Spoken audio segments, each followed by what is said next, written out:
മുഖ്യമന്ത്രി അദ്ദേഹത്തിന്റെ FB പേജിൽ സാധാരണ അങ്ങനെ അദ്ദേഹത്തിന്റെ ചിത്രങ്ങൾ ഇടാറില്ല. പക്ഷേ ഇത് കണ്ടപ്പോൾ എല്ലാവരും അമ്പരന്നു. സംസ്ഥാന സമ്മേളനം നടക്കുമ്പോൾ മുഖ്യമന്ത്രിയുടെ FB പേജിൽ ഒരു പടം വരുന്നു.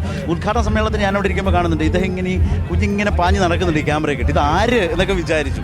അപ്പോൾ മുഖ്യമന്ത്രി തന്നെ അദ്ദേഹത്തിന്റെ പേജിലേക്ക് എടുത്ത പടമാണ്, പോസ്റ്റ് ചെയ്ത പടമാണ്. ഇതിപ്പോൾ മുഖ്യമന്ത്രിക്ക് വേണ്ടി ബാക്കി വിനിഷ ചോദിച്ചിട്ട് നിഹാരം ഇത് എടുത്ത മിടുക്കിയാണ് നിഹാര ബാബുവാണെന്നാണ്. അതെ, എങ്ങനെയുണ്ടായിരുന്നു ഈ മൊമെന്റ്, ആ ഫോട്ടോ? ആ ഒരു മൊമെന്റ് എന്ന് പറഞ്ഞു കഴിഞ്ഞാൽ ഞാൻ നേരത്തെ എനിക്ക് കാണാൻ പറ്റിയിട്ടുണ്ട് CM-നെ, എന്നാലും അത്ര അടുത്തൊന്നും കാണാൻ പറ്റിയിട്ടില്ല. അത് കഴിഞ്ഞ് പിന്നെ കുറേ നാൾ കഴിഞ്ഞ് വീണ്ടും കാണാൻ പറ്റുന്ന ഒരു അവസരം വന്നപ്പോൾ പോന്നതാ. കുറേ നേരം കാത്തിരുന്നോ ഈ ഒരു ക്ലിക്ക് കിട്ടാൻ, ഈ ഒരു മൊമെന്റ് കിട്ടാൻ? ചിരിച്ചിരിക്കുന്ന മുഖ്യമന്ത്രിയെ കിട്ടാൻ വളരെ ബുദ്ധിമുട്ടാണ്. അത്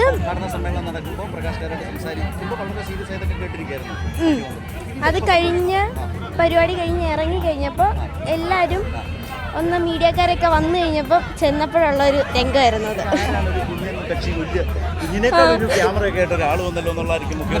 മുഖ്യമന്ത്രി കൊള്ളാലോ എന്ന് പറഞ്ഞു. ഈ ഫോട്ടോ മാത്രമല്ല പല ഫോട്ടോയും കാണിച്ചു കൊടുത്തു അല്ലേ? എല്ലാ ഫോട്ടോസും കാണിച്ചു കൊടുത്തു. അപ്പം നേരത്തെയും മുഖ്യമന്ത്രിയുടെ ഫോട്ടോസ് എടുത്തിട്ടുണ്ട്. ഈ വേദിയിലുണ്ടായിരുന്ന പല ആളുകളുടെയും ഫോട്ടോ നിഹാര എടുത്തിട്ടുണ്ട്. അതൊക്കെ അവരെ കാണിച്ചു കൊടുക്കുകയും ചെയ്തു. ഇതിനിടയ്ക്ക് ഞാനിപ്പോൾ കേട്ടത് ഒരാൾ പറയാ എൻ്റെ ജീവിതത്തിൽ ഇതുപോലൊരു മനോഹരമായ പടം ഞാൻ കണ്ടിട്ടില്ല. എന്താണ് അദ്ദേഹത്തിൻ്റെ എന്ന് പറഞ്ഞില്ലേ, കേട്ടില്ലേ? ആരായിരുന്നു? ശൈലജ ടീച്ചർ. ശൈല ടീച്ചറും മോളും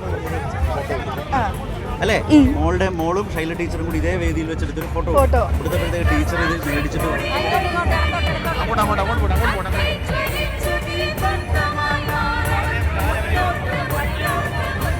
പരാമർശിച്ചുകൊണ്ട് ഇപ്പോൾ ഇൻസ്റ്റാഗ്രാമിലൊക്കെ ഭയങ്കര വൈറലായിക്കൊണ്ടിരിക്കുന്ന ഒരു ഫോട്ടോഗ്രാഫർ കൂടിയാണ്. അതെ,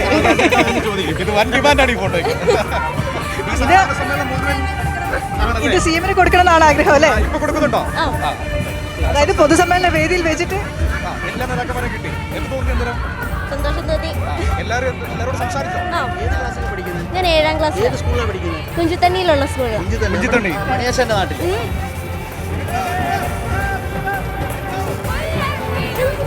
നല്ല പതൊക്കെ തരുമായിരുന്നു. അപ്പൊ ഏതായാലും അടിപൊളിയായിട്ട് സ്കൂളിൽ പോയല്ലോ, ഹീറോ ആയിട്ട് പോയല്ലോ. ഇത് അവിടെ പിള്ളേരൊക്കെ പറഞ്ഞോ, കൂട്ടുകാരോടൊക്കെ പറഞ്ഞോ? ഇതുവരെ പറഞ്ഞിട്ടില്ല. പരീക്ഷ ടൈം ആയതുകൊണ്ട് ഇപ്പം ക്ലാസ് ഒന്നും ഇല്ലല്ലോ, അതുകൊണ്ട് പറഞ്ഞിട്ടില്ല. യെസ്, നിഹാര ബാബുവാണ് നമ്മോട് സംസാരിച്ചത്. അങ്ങനെയുള്ള ഓരോ നിമിഷങ്ങളാണ് സംസ്ഥാന സമ്മേളനം അടയാളപ്പെടുത്തി വെക്കുന്നത്. നേരത്തെ സംസ്ഥാന സെക്രട്ടറി പറഞ്ഞതുപോലെ തന്നെ CPM-ന്റെ ചരിത്രത്തിൽ തന്നെ സുപ്രധാനമായ ഒരു ഓർമ്മയായി മാറും കൊല്ലത്തെ ഈ സംസ്ഥാന സമ്മേളനം എന്ന് പറയുന്നത്.